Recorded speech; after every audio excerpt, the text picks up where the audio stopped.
Hello friends, welcome to my YouTube channel Physics की पाठशाला. Today we are going to learn a very important chapter of physics of 11th standard, and that is mathematical methods, which is all about vectors and scalar, vector quantities and scalar quantities. So this is lecture number 1, wherein we are going to see some basic concept of vector and scalar quantity. तो पहले chapter में जो units and measurement chapter होता है उसमें हमने पढ़ा था फिजिकल क्वांटिटी के बारे में, और फिजिकल क्वांटिटी के बारे में मैंने आपको बताया था कि anything which can be measured by और with the help of any scale, any mathematical formula, any device is called as physical quantity. ठीक है, किसी भी चीज़ को जिसको आप मेजर कर सकते हैं उसको फिजिकल क्वांटिटी कहते हैं. और किसी भी फिजिकल क्वांटिटी को आपको रिप्रेजेंट करने के लिए एक यूनिट की ज़रूरत पड़ती है. जैसे कि अगर मैं बोलूँ टेम्परेचर, किसी बॉडी का टेम्परेचर अगर मैं बोलूँ तो मैं क्या लिखूँगा, 40 डिग्री सेल्सियस. नाउ अगर मैं सिर्फ बोलता 40 तो ये क्या हो जाता है, this 40 is called as magnitude of temperature. And what is this degree Celsius, degree Celsius is called as unit. तो जैसे ही मैंने यूनिट यहाँ पे लिखा, टेम्परेचर के बारे में हमको कंप्लीट इन्फॉर्मेशन मिल गया, और इसलिए मैंने टेम्परेचर को एक फिजिकल क्वांटिटी भी बोला. नाउ द क्वेश्चन इज, क्या ऐसा ज़रूरी है कि आपके पास हर एक क्वांटिटी ऐसी हो जिसको आप सिर्फ उसके मैग्नीट्यूड और यूनिट से मेजर कर सके या डिफाइन कर सके? तो आंसर है नहीं. कुछ ऐसे क्वांटिटीज़ होते हैं जिसको कंप्लीटली डिस्क्राइब या डिफाइन करने के लिए आपको मैग्नीट्यूड और यूनिट के साथ साथ डायरेक्शन की भी ज़रूरत पड़ती है. अगर आपने डायरेक्शन नहीं बताया तो उसका कंप्लीट इंफॉर्मेशन नहीं मिला. जैसे फॉर एग्जांपल हम ले लेते हैं एक क्वांटिटी जिसको बोला गया फोर्स. फोर्स एक फिजिकल क्वांटिटी है जिसको आप मेजर कर पाते हैं और उसको आप रिप्रेजेंट करते हैं न्यूटन के साथ. न्यूटन उसका ऐसा यूनिट होता है. तो अगर मैंने बोला कि मैंने एक बॉडी के ऊपर फोर्स लगाना है 5 न्यूटन, ठीक है, 5 न्यूटन, तो ये जो इन्फॉर्मेशन मैंने आपको दिया ये इनकम्प्लीट इन्फॉर्मेशन है. क्यों? तो चलिए, फोर्स करता क्या है. फोर्स से आप कोई भी काम कर सकते हैं. You know that when you apply force on an object you can do some amount of work on that object. ना एक काम देखते हैं. हमारे पास एक काम है कि हमारे सामने एक दरवाजा है, उस दरवाजे को खोलना है. We have to open a door. तो मान लीजिए यहाँ पे कोई दरवाजा है, उसको ओपन करना है. तो मैंने आपको इन्फॉर्मेशन दी है कि अगर आपने 5 न्यूटन का फोर्स लगाया इस दरवाजे के ऊपर तो ये खुल जाएगा. नाउ यू नो दैट दरवाजा, कुछ ऐसा दरवाजा होता है जो अंदर की तरफ खुलता है और कुछ ऐसा दरवाजा होता है जो कि बाहर की तरफ खुलता है. पुश एंड पुल हमेशा डोर के ऊपर लिखा होता है. आप किसी मॉल में जाएंगे, किसी शॉपिंग कॉम्प्लेक्स में जाएंगे, किसी शॉप में जाएंगे तो आप देखोगे कि दरवाजे के ऊपर पुश एंड पुल लिखा होता है. तो मान लीजिए कि मैंने आपको ये नहीं बोला कि पुश करना या पुल करना, जस्ट मैंने बोला कि आपको 5 न्यूटन का फोर्स लगाएंगे तो वो दरवाजा खुल जाएगा. Now what you do, let us say that दरवाजा गेट्स ओपन इनसाइड, वो दरवाजा अंदर की तरफ खुलता है और आप बाहर की तरफ उसको पुश करते जा रहे हैं 5 न्यूटन से. आप 5 न्यूटन के बजाय अगर आप 50 न्यूटन भी फोर्स लगा देंगे तो भी वो दरवाजा नहीं खुलेगा. वो दरवाजा नहीं खुलेगा. क्यों? क्योंकि वो दरवाजा अंदर की तरफ खुल रहा है. उस दरवाजे को ओपन करने के लिए आपको फोर्स इनवर्ड लगाना पड़ेगा. तो अभी आपने एक वर्ड यूज किया, इनवर्ड, ठीक है. और अगर वो दरवाजा बाहर की तरफ खुलता है तो आप क्या बोलते हैं, आउटवर्ड. तो ये इनवर्ड और आउटवर्ड किस चीज को रिप्रेजेंट कर रहा है? तो ये इनवर्ड और आउटवर्ड जो है सो रिप्रेजेंट कर रहा है डायरेक्शन को. किसको? डायरेक्शन को. तो इससे आपको क्या पता चला, अगर आपको फोर्स का कंप्लीट इंफॉर्मेशन चाहिए तो आपको ना ही सिर्फ उसका मैग्नीट्यूड बल्कि मैग्नीट्यूड के साथ साथ डायरेक्शन की भी जरूरत पड़ती है. अगर आपने इन दोनों को नहीं रिप्रेजेंट किया या दोनों के बारे में इंफॉर्मेशन आपने नहीं दी तो आप इस फिजिकल क्वांटिटी को कंप्लीटली डिस्क्राइब नहीं कर पा रहे. ठीक है. तो इससे हमको क्या पता चल गया कि हमारे पास कुछ ऐसे फिजिकल क्वांटिटीज होते हैं जिसको कंप्लीटली डिस्क्राइब करने के लिए मैग्नीट्यूड के साथ साथ डायरेक्शन की भी जरूरत पड़ती है. और ऐसी ही क्वांटिटी को हम लोग क्या बोलते हैं, वेक्टर क्वांटिटी बोलते हैं. तो अगर हमको डेफिनेशन लिखना हो वेक्टर क्वांटिटी का तो हम क्या लिख सकते हैं? तो वेक्टर क्वांटिटी का डेफिनेशन हो जाता है any physical quantity which is completely described with the help of its magnitude unit and direction. या फिर आप ऐसे बोल सकते हैं, if we need direction to describe a physical quantity completely then the physical quantity will be called as a vector quantity. ठीक है. कुछ एग्जाम्पल्स अगर हम लोग देखें. अच्छा, एक तो हम जान गए कि वेक्टर के अंदर क्या चीज हो जाएगी, वेक्टर के अंदर मैग्नीट्यूड होगा और क्या हो जाएगा, डायरेक्शन. ये दोनों ही इंपॉर्टेंट है. कोई एक चीज आप हटा देंगे तो काम नहीं चलेगा. मैग्नीट्यूड और डायरेक्शन दोनों भी रखना है.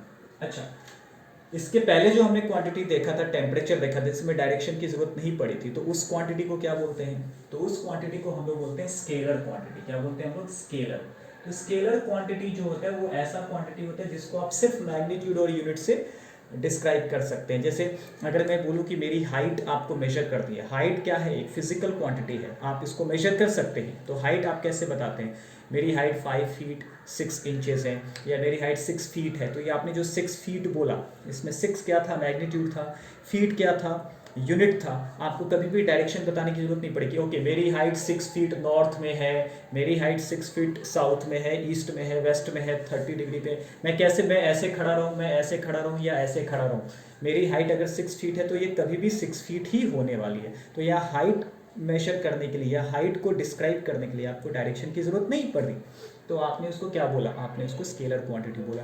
लेकिन फोर्स के मामले में हमने क्या देखा था? अगर आपने डायरेक्शन नहीं बता, हाँ आप नहीं बोलेंगे तो चलेगा, लेकिन इन्फॉर्मेशन कंप्लीट नहीं होगा, कुछ ना कुछ गड़बड़ी हो जाएगी। जैसे भी दरवाजे के एग्जाम्पल में क्या गड़बड़ी हो गई कि हमको कंप्लीट इन्फॉर्मेशन नहीं पता था, तो हम अंदर की बजाय बाहर की तरफ धक्का लगा रहे थे और दरवाजा खुल ही नहीं रहा था, जबकि डेटा करेक्ट था कि आपको 5 न्यूटन फोर्स से वो खुल जाता है, लेकिन 5 न्यूटन फोर्स आपको अंदर की तरफ लगाना था, आप बाहर की तरफ लगा रहे थे। समझ में आ रही बात? सो ये होता है फिजिकल क्वांटिटी और वेक्टर क्वांटिटी और स्केलर क्वांटिटी। तो हमारा पूरा जो कॉन्सेंट्रेशन है वो वेक्टर क्वांटिटी के ऊपर है, क्योंकि स्केलर क्वांटिटी से रिलेटेड जो भी मैथमेटिक्स होता है वो सिंपल एल्जेब्रिक मैथमेटिक्स होता है, जो आप अभी तक पढ़ चुके हैं, उसको समझने में कोई दिक्कत नहीं होगी। लेकिन वेक्टर क्वांटिटी का जो मैथमेटिक्स होता है, उसके साथ जो मैथमेटिकल एप्लीकेशंस आप करते हैं, उसके ऊपर जो मैथमेटिकल ऑपरेशंस लगाते हैं, वो थोड़ा डिफिकल्ट होता है, इसलिए वेक्टर क्वांटिटी को समझना जरूरी है। तो हमने एक बार जान लिया कि इसमें मैग्नीट्यूड और डायरेक्शन होगा। अब इसको रिप्रेजेंट कैसे करते हैं? तो हमारा नेक्स्ट टारगेट क्या होगा? Representation of vector. इसको कैसे रिप्रेजेंट करते हैं? तो रिप्रेजेंटेशन में आपको सबसे पहले तो किसी सिंबल की जरूरत पड़ेगी। हर क्वांटिटी को आप किसी सिंबल से रिप्रेजेंट करते हैं। जैसे अगर हाइट है तो आप h से रिप्रेजेंट करते हैं, टेम्परेचर है तो t से रिप्रेजेंट करते हैं, फोर्स है तो f से रिप्रेजेंट करते हैं। तो ऑफ कोर्स आपके पास कोई अल्फाबेट होना चाहिए। तो रिप्रेजेंटेशन के लिए जो है आप तो एक तो आप अल्फाबेट ले लेंगे। जैसे फोर्स है तो आपने ये अल्फाबेट ले लिया, f से आपने फोर्स को डिनोट कर दिया। लेकिन अगर आपने सिर्फ f लिखा है तो इसका मतलब ये है कि आप उसके सिर्फ मैग्नीट्यूड के बारे में बात कर रहे हैं, और ये स्केलर क्वांटिटी हो गया। ये वेक्टर से कैसे अलग हुआ? तो इसके ऊपर आपको एक एरो ऐसा डालना पड़ेगा। अगर आपने किसी क्वांटिटी के ऊपर, किसी लेटर के ऊपर एरो डाला है, इसका मतलब ये है कि वो एक वेक्टर क्वांटिटी है। आप किसी बुक में ऐसा भी देख सकते हैं, या फिर कभी कभी हमको एरो पूरा लिखने या ड्रॉ करने में हम थोड़ा इनकन्वीनियंट होता है या हम लेजी होते हैं, हम इसके ऊपर कभी कभी बार भी दे देते हैं, तो चल जाएगा। अगर कभी कभी बार भी रहेगा तो चलेगा, लेकिन इट इज ऑलवेज एडवाइज्ड कि आप एरो दे के ही लिखिए, ठीक है। और दूसरा, कुछ बुक्स आप अगर देखेंगे, जैसे आप रेज़निक एंड हैलिडे की बुक अगर आप देखेंगे तो वहाँ पे आपको एरो के बजाय वो बोल्ड लेटर यूज करते हैं। मतलब इस फोर्स को आप थोड़ा बोल्ड लेटर में लिखेंगे एफ को, तो उसका मतलब होता है कि ये फोर्स है। अगर ऐसे कोई क्वांटिटी लिखी गई, ऐसे बोल्ड लेटर में लिखी गई, तो ये एक वेक्टर क्वांटिटी है, ठीक है। क्या है? एक वेक्टर क्वांटिटी। लेकिन हमारे लिए जब हम पेन पेंसिल से नोटबुक पे लिखते हैं तो बार बार बोल्ड करना हमारे लिए काफ़ी फिजिबल और कन्वीनियंट नहीं है। So we will go with this idea that we will just write the letter and we will put an arrow over that. So this is the representation कि आप कैसे किसी अल्फाबेट या किसी लेटर से डिनोट करेंगे। उसके बाद दूसरा रिप्रेजेंटेशन जो होता है वो होता है with the help of an arrow, complete arrow. और एरो से आपको किसी भी क्वांटिटी के मैग्नीट्यूड का भी अंदाजा मिल जाता है। जैसे मान लीजिए कि दो फोर्सेस लग रहे हैं किसी बॉडी के ऊपर, तो आप दो फोर्सेस को F1 और F2 बोल दो। ये हो गया F1, मैंने इसके ऊपर एरो डाल दिया, इसका मतलब हो गया कि ये एक वेक्टर क्वांटिटी है, तो हमने यहाँ पे लिख दिया 5 न्यूटन, ठीक है। मान लीजिए कि ये ईस्ट में है, ईस्टवर्ड एक्ट हो रहा है, ठीक है। मतलब ये हमारे बोर्ड पे अगर मैं ड्रॉ करूँ तो मेरे लेफ्ट से राइट की तरफ हो जाएगा। फिर हमारे पास एक दूसरा फोर्स है F2 है, जो कि लेटर से 8 न्यूटन का है, और ये भी मान लीजिए कि ईस्टवर्ड ही लग रहा है, ये भी ईस्टवर्ड एक्ट हो रहा है। तो इसको हम लोग एरो से कैसे रिप्रेजेंट करते हैं? तो इसको हम लोग ऐसे एक कन्वीनियंट लेंथ ले लीजिए एरो का, ये एरो दे दीजिए और ये एक कन्वीनियंट लेंथ ले लीजिए। थोड़ा मैं इसको छोटा कर देता हूँ क्योंकि अपने पास स्पेस की स्कैर्सिटी है। ये मान लीजिए कि ये 5 न्यूटन फोर्स को रिप्रेजेंट कर रहा है। किसको रिप्रेजेंट कर रहा है? 5 न्यूटन के फोर्स को। मतलब ये F1 हो गया हमारा F1। देखो तो F1 5 न्यूटन के लिए मैंने इतना लेंथ लिया। अब दूसरा फोर्स हमारा क्या है? F2 है। दूसरा फोर्स क्या हमारा? F2 है जो कि 8 न्यूटन का है। तो ये 8 न्यूटन 5 न्यूटन से बड़ा है, तो हम इस समय भी एक एरो बनाएंगे लेकिन वो इससे लंबा रखेंगे। इस एरो का जो लेंथ होगा वो इससे लंबा होगा। एक कन्वीनियंट तरीके से अंदाजा आप लगा लीजिए कि अगर 5 न्यूटन इतना लंबा है तो 8 न्यूटन इतना लंबा होना चाहिए। एक रफ आइडिया आप लगा सकते हैं, बहुत ज़्यादा स्पेसिफिक जाने की ज़रूरत नहीं है। गए तो बहुत अच्छी बात है। ये हो गया अपना F2। चाहिए तो आप इसका वैल्यू लिख दीजिए। ये 8 न्यूटन का है और ये 5 न्यूटन का है। तो इस तरह से आप एरो से भी रिप्रेजेंट कर सकते हैं फोर्स को। मान लीजिए हमारे पास एक तीसरा फोर्स होता, अगर हमारे पास एक तीसरा फोर्स होता है F3, जो कि मैं मान लेता हूं 3 न्यूटन का हो रहा है और ये नॉर्थ के डायरेक्शन में लग रहा है, नॉर्थवर्ड है। तो इस बोर्ड पे अगर मुझे नॉर्थ बनाना हो तो मैं कैसे बनाऊंगा? नीचे से ऊपर की तरफ बनाऊंगा। That is very simple. हमारे राइट हैंड साइड में हम ऐसे खड़े हैं तो हमारे राइट हैंड साइड में ईस्ट होता है, ठीक है। तो ये राइट हैंड साइड में ईस्ट होता है, ऊपर की तरफ नॉर्थ हो जाएगा, ठीक है, इस बोर्ड पे। तो ये एरो हमको ऊपर की तरफ बनाना होगा, नीचे से ऊपर की तरफ। और ध्यान रखना है कि ये 3 न्यूटन है जो कि 5 न्यूटन से छोटा है। तो एक एरो बनाइए जो कि 5 न्यूटन से थोड़ा छोटा बना दीजिए, ठीक है। ये आपका F3 का रिप्रेजेंटेशन हो गया। ये आपका F3 वेक्टर है जो कि 3 न्यूटन का है। ओके, तो ये आप जानते हैं कैसे रिप्रेजेंट करते हैं। This is very simple. सबसे पहले तो आपको ध्यान में रखना है कि एक लेटर चाहिए। फोर्स है तो F ले लीजिए, एक्सेलरेशन है तो A ले लीजिए। वो डिपेंड करता है कि कौन सा क्वांटिटी है, उस हिसाब से आप कोई भी लेटर यूज़ कर सकते हैं। कुछ स्टैंडर्ड लेटर्स होते हैं। डिस्प्लेसमेंट के लिए S लेटर यूज़ किया जाता है, एक्सेलरेशन के लिए A, वेलोसिटी के लिए V या U लेटर यूज़ किया जाता है, फोर्स के लिए F, मोमेंटम के लिए P। वो एज एंड व्हेन हमको ज़रूरत पड़ेगी तो मैं आपको बताते जाऊँगा। तो एक तो आपको लेटर चाहिए, उसके ऊपर आप एरो या बार डाल देंगे।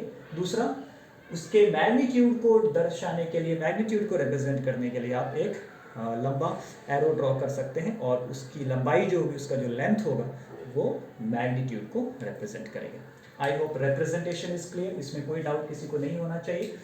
अगर डाउट है तो आप कमेंट बॉक्स में कमेंट डाल के मेरे से कोई भी डाउट पूछ सकते हैं। चलिए, तो रिप्रेजेंटेशन के बाद हम लोग आगे बढ़ते हैं और जानते हैं कि वेक्टर्स कितने तरह के होते हैं। There are many types of vectors, so we are going to discuss all the types one by one. So our next topic is types of vector.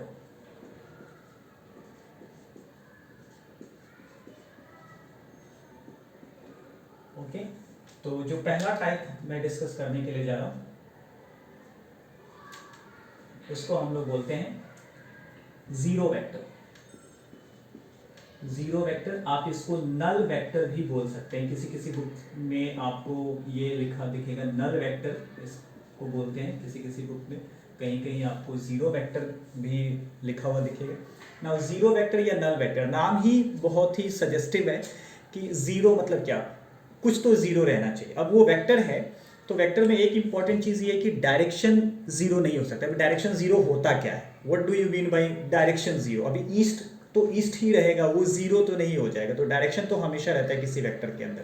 तो इस ये जैसे ही हमने बोला वेक्टर मतलब उसमें डायरेक्शन है, तो जीरो क्या हो सकता है? तो डायरेक्शन को छोड़ के क्या बच जाता है वेक्टर के पास? मैग्नीट्यूड बच जाता है। तो मैग्नीट्यूड जीरो होना चाहिए। मतलब एक ऐसा वेक्टर जिसका मैग्नीट्यूड जीरो होना चाहिए, लेकिन उसमें सेंस होना चाहिए, इसमें डायरेक्शनल सेंस होना चाहिए। सेंस का मतलब डायरेक्शन होना चाहिए, वो किसी तो तरफ झुका हुआ होना चाहिए। वो ईस्ट की तरफ, वेस्ट की तरफ, नॉर्थ की तरफ, नॉर्थ ईस्ट की तरफ, 30 डिग्री पे, 40 डिग्री पे कहीं तो उसका अलाइनमेंट होना चाहिए। कि मीन्स अगर उसमें मैग्नीट्यूड होता तो वो मैग्नीट्यूड इधर होता, ठीक है। इसका मतलब जीरो वेक्टर का मतलब ये है। तो इसका अगर एक एग्जाम्पल देखना चाहे तो हम देख सकते हैं कि मान लीजिए कि एक बॉडी है जिसके डिस्प्लेसमेंट के बारे में बात कर रहे हैं। डिस्प्लेसमेंट एक वेक्टर क्वांटिटी होता है। डिस्प्लेसमेंट क्या होता है? Vector quantity. मैं उसको अलग से एक्सप्लेन कर लूँगा करके बताऊँगा डिस्प्लेसमेंट कैसे वेक्टर क्वांटिटी है। एज ऑफ नाउ आप मान लीजिए कि डिस्प्लेसमेंट एक वेक्टर क्वांटिटी है, मतलब कितना डिस्टेंस किसी डायरेक्शन में कोई बॉडी कवर करता है उसको डिस्प्लेसमेंट बोलते हैं। तो मान लीजिए हमारे पास एक बॉडी है, एक ऑब्जेक्ट है, ये हमारा हो गया ऑब्जेक्ट, ठीक है। अब इस ऑब्जेक्ट के ऊपर फोर्स लगा के इसको डिस्प्लेस करना है। क्या करना है? इसके ऊपर फोर्स लगा के इसको डिस्प्लेस कर लेना है। अगर हमने इसका बेस, इसका जो बेस है, ये इसका जो बेस है, इस बेस को हम लोगों ने इमूवेबल बना दिया। इमूवेबल मतलब ये मूव नहीं कर सकते, एकदम कॉन्क्रीट कर दिया। मान लीजिए कि इसका बेस एकदम फेविकॉल से चिपका दिया, भी घूम ही नहीं सकता है, बिल्कुल भी कॉन्क्रीट कर दिया। तो अगर ये इमूवेबल है, इमूवेबल बेस है, आप एग्जांपल ले सकते हैं वॉल की। ये वॉल है, ये वॉल के ऊपर आप कितना भी फोर्स लगाएंगे तो वो मूव नहीं करेगा। ये वॉल के ऊपर आप कितना भी फोर्स लगाएंगे वो मूव, क्योंकि उसका बेस क्या है? कंक्रीट है, एकदम फिक्स्ड है, इमूवेबल या फिक्स्ड है, फिक्स्ड बेस, फिक्स्ड बेस। तो इसके डिस्प्लेसमेंट की बात करी जाए तो इसके डिस्प्लेसमेंट में मैग्नीट्यूड कितना होगा? जीरो होगा, क्योंकि ये मूव ही नहीं सकते। मान लीजिए मैं इसके ऊपर फोर्स लगा रहा हूँ, इसके ऊपर मैं फोर्स लगा रहा हूँ 5, 10, 15, 20 कुछ भी न्यूटन का फोर्स इसके ऊपर मैंने लगा दिया, ठीक है। अगर ये घूमता, अगर ये फ्री होता मूव करने के लिए तो किधर मूव करता? मेरी तरफ या मेरे से आगे की तरफ? ऑफ कोर्स आगे की तरफ। फोर्स हमने लेफ्ट से राइट लगाया, तो अगर ये ट्रांसलेट होता, अगर ये मूव करता तो इसका सेंस किधर होता? डायरेक्शन इसका किधर होता? So direction would have been direction towards east, east में होता, ये इधर होता, डायरेक्शन इसमें है, लेकिन इसकी वैल्यू कितनी है? तो अगर मैं इसका डिस्प्लेसमेंट को s से डिनोट किया जाएगा तो ये इमूवेबल है, इमूवेबल है, तो इसमें डिस्प्लेसमेंट कितना होगा? 0 मीटर होगा, ये 0 मीटर होगा। लेकिन ये अगर घूमता तो किधर घूमता? ईस्ट की तरफ, मतलब इसमें डायरेक्शन है, तो 0 metre due east. Due east का मतलब हो गया ईस्ट की तरफ या टुवर्ड्स ईस्ट।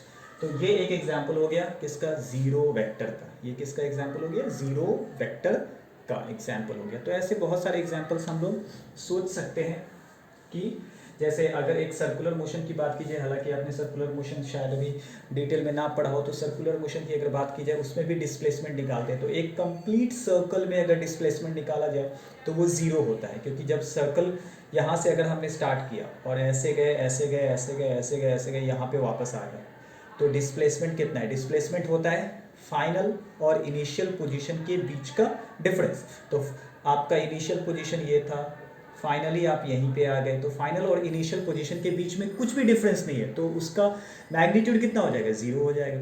लेकिन डिस्प्लेसमेंट तो है, घूम किधर रहा है? टेंजेंशियल, वो हमेशा टेंजेंट से आप जहाँ भी पहुँचे वहाँ से टेंजेंट निकाल दो, उसका डायरेक्शन हो गया। तो उसमें डायरेक्शन तो है लेकिन उसका वैल्यू जीरो। तो आप वो भी एग्जाम्पल बोल सकते हैं कि वो जीरो वेक्टर का एग्जाम्पल है। आई hope this much is clear. ये हो गया जीरो वेक्टर। इसके बाद हम लोग देखते हैं दूसरे टाइप का वेक्टर। एक और टाइप का वेक्टर हम लोग देखेंगे जिसको हम लोग बोलेंगे इक्वल वेक्टर। क्या बोलेंगे? Equal vector. अब यहाँ पे वेक्टर नहीं, वेक्टर्स बोलेंगे, इक्वल वेक्टर्स। अभी इक्वल करना है तो दो चीज ही इक्वल होती है ना, कम से कम। इक्वल करने के लिए आपको कम से कम दो, अकेला चीज तो इक्वल नहीं होता है। मैं इक्वल हूँ तो किसी के इक्वल हूँ, तो वो दो एंटिटीज चाहिए, इसलिए मैंने यहाँ पे वेक्टर्स बोला है। तो इक्वल वेक्टर तब होता है, दो वेक्टर तब इक्वल होता है जब उसका मैग्नीट्यूड और डायरेक्शन दोनों सेम हो, ठीक है। तो हम लिखेंगे two vectors are said to be equal when their magnitude as well as directions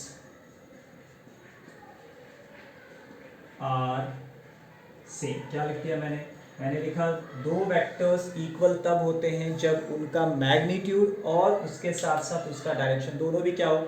same हो। जैसे अब एग्जांपल हम लोग ले लेते हैं। फॉर एग्जांपल हम यहाँ पे दो वेक्टर ड्रॉ करते हैं। मान लीजिए हमारे पास एक वेक्टर है ए। क्या है? ए, ठीक है। हमारे पास एक वेक्टर है ए जो कि 5 यूनिट का है। कितने यूनिट का है? 5 यूनिट। अभी कोई भी चीज़ हो सकती है, अगर ये फोर्स होता तो यूनिट न्यूटन आ जाता, डिस्प्लेसमेंट होता तो यूनिट मीटर आ जाता, तो कुछ भी हो सकता है। तो 5 यूनिट का है और इसका जो डायरेक्शन है वो फिर से हम लोग ईस्ट ही ले लेते हैं, बहुत ही कन्वीनियंट होता है। 5 यूनिट टुवर्ड्स ईस्ट, ठीक है। और हमारे पास दूसरा वेक्टर है बी वेक्टर, वो भी 5 यूनिट का ही है और वो भी ईस्ट में है। तो अगर इसको मैं ड्रॉ करने के लिए बैठूं तो कैसे ड्रॉ करूंगा मैं, ये हो गया आपका 5 न्यूटन, मान लीजिए इतने लेंथ को 5 न्यूटन हम बोल सकते हैं, ये आपका ए वेक्टर आ गया, ठीक है। और ये आपका दूसरा वेक्टर है बी, इसका भी लेंथ देखो मैंने इक्वली ड्रॉ किया है, थोड़ा टेढ़ा हो गया, ठीक है, मैनेज कर लो। ये बी वेक्टर हो गया, सॉरी ये बी वेक्टर हो गया, देखो दोनों का लेंथ सेम है, दोनों ईस्ट के डायरेक्शन में लग रहा है, तो हम इन दोनों को क्या बोल सकते हैं, इक्वल वेक्टर बोल सकते हैं, ठीक है। तो ये बहुत सिंपल, नाम ही सिंपल है, इसका मैग्नीट्यूड और डायरेक्शन दोनों क्या होना चाहिए, सेम होना चाहिए। I hope these two types of vectors are clear. अब इसके बाद एक और टाइप पढ़ते हैं, let me erase this part.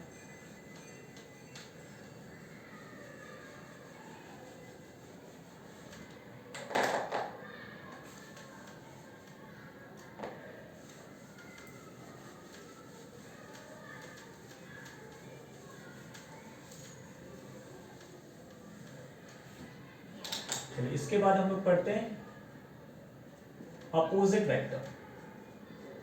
Opposite vector again इसका नाम ही बहुत ही ये भी वेक्टर्स होगा, अपोजिट वेक्टर्स। इसका नाम ही आपको सजेस्ट क्या कर रहा है, दो ऐसे वेक्टर जो एक दूसरे के अपोजिट डायरेक्शन में लग रहे हो। क्या लग रहे हो, अपोजिट डायरेक्शन। अभी यहाँ पे दो बातें होती है, एक हो जाएगा आपका अपोजिट वेक्टर और एक हो जाएगा आपका नेगेटिव वेक्टर। क्या हो जाएगा, opposite vector and negative vector. Opposite vector मतलब डायरेक्शंस अपोजिट होने चाहिए। नेगेटिव वेक्टर का मतलब क्या हुआ, डायरेक्शन तो अपोजिट है लेकिन मैग्नीट्यूड सेम रहना चाहिए। जैसे अगर मैं बोलूं वेक्टर ए जो है वो 5 न्यूटन का है, ठीक है, और वेक्टर बी जो है वो भी 5 न्यूटन का है। ए वेक्टर और बी वेक्टर दोनों 4 से मान ली, दोनों 5 न्यूटन के। ये जो है बंदा वो ईस्ट डायरेक्शन में लग रहा है और ये वेस्ट डायरेक्शन में लग रहा है, तो इस केस में हम क्या बोल सकते हैं, इन दोनों का डायरेक्शन तो अपोजिट है, तो ये अपोजिट वेक्टर्स तो हो गए, लेकिन साथ ही साथ इसकी खासियत क्या है कि ये दोनों का मैग्नीट्यूड सेम है, दोनों का लेंथ सेम है। तो हम इस केस में ऐसा बोल सकते हैं कि ए वेक्टर जो है भैया वो बी वेक्टर के एग्जैक्टली नेगेटिव हो सकता है। ए को हम बोल सकते हैं A is equal to negative of B. वही मान लो अगर मैंने यहाँ पे लिख दिया होता 4 न्यूटन, तो क्या आप ऐसा लिख सकते थे कि a is equal to minus B, नहीं लिख सकते थे। a is equal to negative B या माइनस बी आप तब लिखते जब a और b का मैग्नीट्यूड क्या हो जाता, सेम हो जाता। तो अगर दो वेक्टर का डायरेक्शन और मैग्नीट्यूड दोनों डायरेक्शन अपोजिट हो और मैग्नीट्यूड सेम हो तो वो नेगेटिव वेक्टर। सिर्फ डायरेक्शन अपोजिट हो, मैग्नीट्यूड के बारे में कुछ अपने को लेना देना नहीं है, तो हम अपोजिट वेक्टर बोलेंगे। तो अपोजिट वेक्टर में क्या होना चाहिए, डायरेक्शन अपोजिट होने चाहिए। Directions of two vectors should be what, opposite, should be opposite to each other, ठीक है, each other। और जो दूसरे तरह का मैंने क्या बताया, एक और, ये तो थर्ड पॉइंट हो गया, ये फोर्थ वाला वेक्टर मैंने क्या बताया, नेगेटिव वेक्टर। नेगेटिव वेक्टर्स के लिए क्या होना चाहिए, नेगेटिव वेक्टर्स के लिए क्या होना चाहिए, नेगेटिव वेक्टर्स में डायरेक्शन अपोजिट, डायरेक्शन अपोजिट होने चाहिए एंड मैग्नीट्यूड क्या होने चाहिए, सेम होने चाहिए। मैग्नीट्यूड क्या होने चाहिए, सेम होने चाहिए, ठीक है। तो हम उसको क्या बोलेंगे, नेगेटिव वेक्टर। तो ये सब बहुत सिंपल चीज़ें हैं, बहुत सारे एग्जांपल्स आपको इसके दिख जाएंगे, बहुत ही बेसिक है, इसमें कुछ भी आपको ज़्यादा दिमाग लगाने की ज़रूरत नहीं, बहुत सिंपल है। अगर इतना क्लियर है तो एक आधा और बच गया है, वो भी हम लोग इसको देख लेते हैं।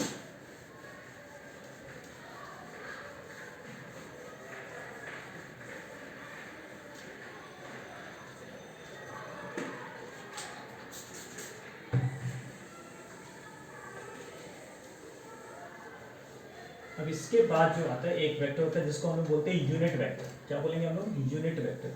अब देखो फिर से नाम ही बहुत क्लियर है, यूनिट वेक्टर क्या हो जाएगा। चलिए आप लोग फटाफट बताइए यूनिट वेक्टर क्या हो जाएगा। बहुत सिंपल है, नाम ही सिंपल है। यूनिट वेक्टर क्या होना चाहिए, ये पांचवा टाइप है यूनिट वेक्टर। यूनिट का मतलब क्या होता है, 1। तो ऐसा वेक्टर जिसका मैग्नीट्यूड 1 होना चाहिए और डायरेक्शन किधर भी हो, जिधर भी हो, अपने को कुछ लेना देना, किधर भी तो होना चाहिए, ठीक है। तो इसमें क्या होना चाहिए, मैग्नीट्यूड शुड बी 1। मैग्नीट्यूड का मतलब उसका न्यूमेरिकल वैल्यू, उसका अमाउंट कितना है। सो मैग्नीट्यूड क्या होना चाहिए, 1 होना चाहिए। And along any direction, along any direction, ठीक है। लेकिन इसमें बड़ा ही इंटरेस्टिंग सा चीज़ है जो अपने आगे के मैथमेटिक्स से बहुत यूज़ होने वाला है। हम कुछ खास यूनिट वेक्टर के बारे में बात करेंगे, कुछ खास तरह के यूनिट वेक्टर्स होंगे जिसके बारे में हम लोग को बात करना है। और वो यूनिट वेक्टर्स जो हैं are along the coordinate axis, along the coordinate axis. अब कोऑर्डिनेट एक्सिस क्या होता है, एक्स वाई और जी जो एक्सिस होते हैं perpendicular to each other, X Y और जी एक्सिस, उसके अलोंग यूनिट वेक्टर्स हमारे काम की चीज़ है, जिससे रिलेटेड हमारी पढ़ाई होने वाली है या हमारे बहुत सारे मैथमेटिक्स हमको देखने वाले। तो चलिए हम एक कोऑर्डिनेट सिस्टम बना लेते हैं, 3 डायमेंशनल कोऑर्डिनेट सिस्टम ऐसा बना लेते हैं। अब बोर्ड के ऊपर 3 डायमेंशनल बनाना तो पॉसिबल नहीं है, तो हम क्या करते हैं कि उसको 3D बनाने की कोशिश करते हैं। आपको पता है कि जब आपको तीसरा डायमेंशन दिखाना होता है तो आप कैसे दिखाते हैं, ऐसा थोड़ा एक स्लांट दिखा देते हैं और हम कंसीडर करते हैं कि ये हमारे बोर्ड के बाहर आता हुआ होगा, ठीक है। ये 3 एक्सिस हो गए। अगर आपको ये नहीं दिख रहा है तो मैं इसको भी डार्क कलर से ही ड्रॉ कर लेता हूँ, इन तीनों को डार्क कलर से ड्रॉ कर देते हैं, ठीक है। तो अब इसमें कोई ज़रूरी नहीं है कि आप इसको x बताओ, इसको y और इसको z, आप किसी को कुछ भी बता सकते हैं, तीनों एक दूसरे के परपेंडिकुलर होते हैं। लेकिन एज कन्वेंशन जैसा आप लोग हमेशा से पढ़ते आए हैं, ये x, ये y और ये z मान लेते हैं। तो इस एक्सिस पे कोई भी चीज़ अगर चले, मान लीजिए डिस्प्लेसमेंट है, किसी बॉडी का डिस्प्लेसमेंट है, तो वो बॉडी 1 मीटर चल सकती है, 2 मीटर जा सकती है, 3 मीटर जा सकती है, और डायरेक्शन किधर रहेगा, एक्स एक्सिस में। लेकिन अगर हमने उसको 1 मीटर ही रखा तो 1 क्या हो गया, यूनिट हो गया। तो अगर हम उसके डिस्प्लेसमेंट की बात करें, डिस्प्लेसमेंट जब इसका 1 यूनिट है तो कहीं तक तो गया होगा, मान लीजिए वो यहाँ तक गया है, तो ये मान लीजिए ये यूनिट लेंथ को मेजर कर रहा है, किसको, यूनिट लेंथ को मेजर कर रहा है, ठीक है। किसको मेजर कर रहा है, यूनिट लेंथ को। वैसे इधर भी हो सकता है यूनिट का, इधर भी हो सकता है 1 यूनिट का, इधर भी हो सकता है, ये देखिए छोटा छोटा मैं ड्रॉ कर रहा हूँ, और वैसा इधर भी हो सकता है यूनिट का। तो ये तीनों वेक्टर्स जो मैंने ड्रॉ किए हैं, ये तीनों वेक्टर 1 यूनिट का हमने ड्रॉ कर लिया, ठीक है।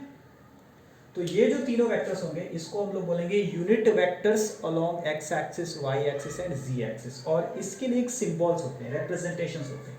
जो एक्स एक्सिस के अलोंग यूनिट वेक्टर होता है उसको आप स्मॉल आई और उसके ऊपर एक कैप डालते हैं, क्या डालते हैं, स्मॉल आई और उसके ऊपर कैप। तो अगर कहीं पे लिखा है स्मॉल आई और कैप, कहने का मतलब वो एक यूनिट वेक्टर है एक्स एक्सिस के अलोंग, मतलब उसका लेंथ जो है या उसका जो मैग्नीट्यूड है वो 1 यूनिट होगा, और उसकी जो डायरेक्शन होगी वो किधर होगी, एक्स एक्सिस की तरफ होगी। लाइकवाइज वाई एक्सिस का जो होता है उसको हम लोग बोलते हैं जे, और उसके ऊपर एक कैप। कैप अगर लिखा हुआ है तो वो यूनिट वेक्टर ही होता है।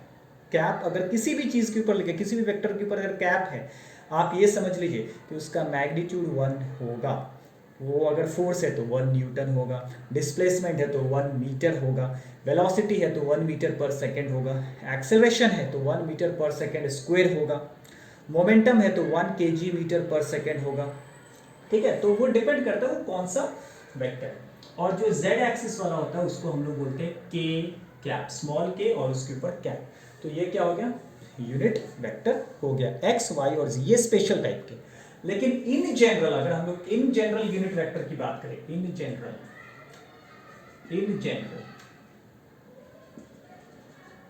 आप इसको क्या बोलते हैं, कोई भी लेटर ले लीजिए उसके ऊपर कैप डालिए, ए ले लीजिए या यू, बहुत सारी बुक्स में आपको यू कैप दिखता है, कहाँ क्या दिखता है, यू कैप। मतलब इन जनरल, वो जरूरी नहीं एक्स वाई जी एक्सिस में हो, किसी भी रैंडम, अगर मान लीजिए बॉडी इधर जा रही है तो इधर भी यूनिट हो सकता है। तो यूनिट वेक्टर क्या होता है, पूरे वेक्टर को आप उसके रेस्पेक्ट में मेजर करते हैं। जैसे यूनिट्स क्या होते हैं, स्केलर में हमने यूनिट्स बोला, जैसे हमने बोला 10 मीटर या मेरी हाइट 6 फीट, तो मेरी हाइट 6 फीट है, कहने का मतलब कि इतना लंबा कोई चीज़ होगा जिसको आप बोलेंगे 1 फुट या 1 फीट बोल दीजिए, 1 फुट 1 फीट, तो ये एक यूनिट है, एक स्टैंडर्ड है। तो 6 फीट बोला तो क्या, इसका 6 टाइम्स। तो वैसे यूनिट वेक्टर, एक्स एक्सिस पे यूनिट वेक्टर, इतना छोटा कोई चीज़ है कि यूनिट हो गया। तो अगर हमने बोला कि डिस्प्लेसमेंट उसका 10 मीटर एक्स एक्सिस में है, मतलब इसका 10 गुना होगा, क्योंकि ये 1 मीटर को रिप्रेजेंट कर रहा है एक्स एक्सिस पे, वाई एक्सिस पे 5 मीटर वाई एक्सिस पे, तो ये 1 मीटर को रिप्रेजेंट कर रहा हूँ क्योंकि ये जे कैप है, और एक्स एक्सिस में, सॉरी वाई एक्सिस में, तो ये क्या हो गया, 1 यूनिट हो गया या 1 मीटर हो गया वाई एक्सिस में। आपको 5 मीटर चाहिए तो इसका 5 टाइम्स ले लेंगे, 5 टाइम्स आप ले लेंगे। तो यूनिट होता क्या है, यूनिट एक स्टैंडर्ड होता है जिसके कंपैरिजन में आप किसी भी क्वांटिटी को मेजर करते हैं। तो स्केलर के लिए तो सिंपली नॉर्मल यूनिट्स जो होते हैं वो हो गए, वेक्टर के लिए डायरेक्शन की भी जरूरत पड़ती है, इसलिए आपको यूनिट वेक्टर बनाने की जरूरत पड़ती है। तो हर क्वांटिटी को आप उसके मैग्नीट्यूड के साथ साथ यूनिट वेक्टर के तौर पे लिखते हैं। तो जनरल रिप्रेजेंटेशन किसी भी क्वांटिटी का कैसे हो जाता है, तो मान लीजिए आपके पास अगर कोई वेक्टर है a, तो इस वेक्टर के अंदर क्या होगा, इस वेक्टर के अंदर कुछ मैग्नीट्यूड होगी। अगर ये फोर्स है तो आप 5 न्यूटन, 10 न्यूटन, 7 न्यूटन, 11 न्यूटन, जो भी न्यूटन है, तो वो क्या हो गया, उसका मैग्नीट्यूड हो गया। और उसका डायरेक्शन होगा, वो ईस्ट में है, वेस्ट में है, साउथ में है, नॉर्थ में है। तो उसमें दो चीज़ें होंगी। तो आप उसको कैसे लिखते हो, आप मान लीजिए अगर ये फोर्स होता तो आप लिखते 5 न्यूटन ईस्ट, लिखते हैं ना, 5 न्यूटन ईस्ट, या 5 Newton x axis, 5 Newton x axis, ऐसा लिखते हैं आप इसको, 5 न्यूटन एक्स एक्सिस। तो ये लिखने में थोड़ा अटपटा सा नहीं लग रहा है, तो आप इसको ऐसे लिख सकते हैं, ये 5 न्यूटन जो है ये फोर्स का ही मैग्नीट्यूड है, तो आप इसको सिर्फ एफ लिख देंगे हम, सिर्फ एफ, एफ मतलब ये फोर्स है, जहाँ पे ये एफ की वैल्यू 5 है, ठीक है, 7 हो सकता था, 8 हो सकता, कुछ भी हो सकता, तो ये एफ, और बाजू में ये एक्स एक्सिस है, तो हमारे यूनिट्स किधर है, एक्स एक्सिस की तरफ है, तो हमारा यूनिट वेक्टर एक्स एक्सिस का क्या, आई कैप, तो हमने इसको लिख दिया आई कैप, और इधर लिख देते हैं हम फोर्स वेक्टर, क्या लिख देते हैं हम लोग, फोर्स वेक्टर। तो देखो हमने किसी वेक्टर को कैसे लिख दिया, वेक्टर को उसका मैग्नीट्यूड, और उसके बाजू में हमने क्या लिख दिया, यूनिट वेक्टर लिख दिया। तो ऐसे आप इन जनरल किसी भी वेक्टर को लिख सकते हैं, इन जनरल आप किसी भी वेक्टर को इसी तरीके से लिखा जा सकता है। तो जैसे ये एक वेक्टर हो गया a, तो हम यहाँ पे लिखेंगे इसका मैग्नीट्यूड a, और इसका यूनिट वेक्टर आप a कैप लिख सकते हैं, u कैप लिख सकते हैं, बहुत सारे स्टैंडर्ड बुक्स में आपको जनरल तौर पे u कैप लिखा होता है, तो ये हो गया u कैप। तो इसमें क्या क्या चीज़ें हो गई, ये हो गया कंप्लीट वेक्टर, ये क्या हो गया, कंप्लीट वेक्टर, मतलब इसके अंदर मैग्नीट्यूड और डायरेक्शन दोनों है, कंप्लीट वेक्टर, ठीक है। ये भाई साहब क्या हो गए, ये मैग्नीट्यूड हो गया उस वेक्टर का, और ये क्या हो गया, यूनिट वेक्टर हो गया, ठीक है।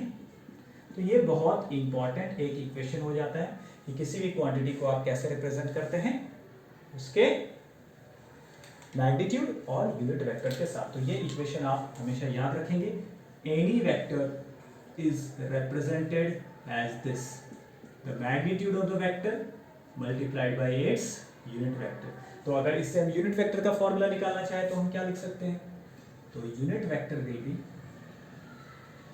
You vector will be that vector divided by, ये a आ जाएगा, ये a क्या है, मैग्नीट्यूड है। तो इससे आप यूनिट वेक्टर का फॉर्मूला क्या बना लेते हैं, किसी भी वेक्टर का अगर आपको यूनिट वेक्टर निकालना हो तो उस वेक्टर को उस वेक्टर के मैग्नीट्यूड से डिवाइड कर दीजिए, तो आपको यूनिट वेक्टर निकल जाएगा, ठीक है। So I hope this much is clear to you, आपको ये कॉन्सेप्ट समझ में आया होगा, वेक्टर का basic concept.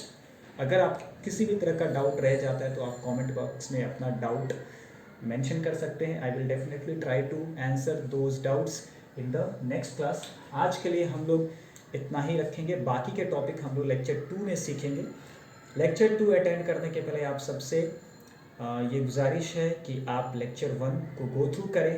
You should take help of the textbook also, whichever board you are the students of, whether you are the student of CBSE board or ICSE board or state board, doesn't matter, this topic will there be in every board, सारे boards में आपको रहेंगे। आप text book या किसी भी reference book के help से आप इस लेक्चर को अटेंड करो, थोड़ा आप वहाँ टेक्स्ट बुक में ही पढ़ो और थोड़ी प्रैक्टिस खुद से करो। So see you all in next class, that is lecture 2, जहाँ पे हम लोग थोड़े और मैथमेटिक्स पढ़ेंगे, जहाँ पे एडिशन, सब्ट्रैक्शन, मल्टीप्लिकेशन वाली चीज़ें बाकी हैं वेक्टर्स की। So till then take care of yourself, have a good day, bye bye.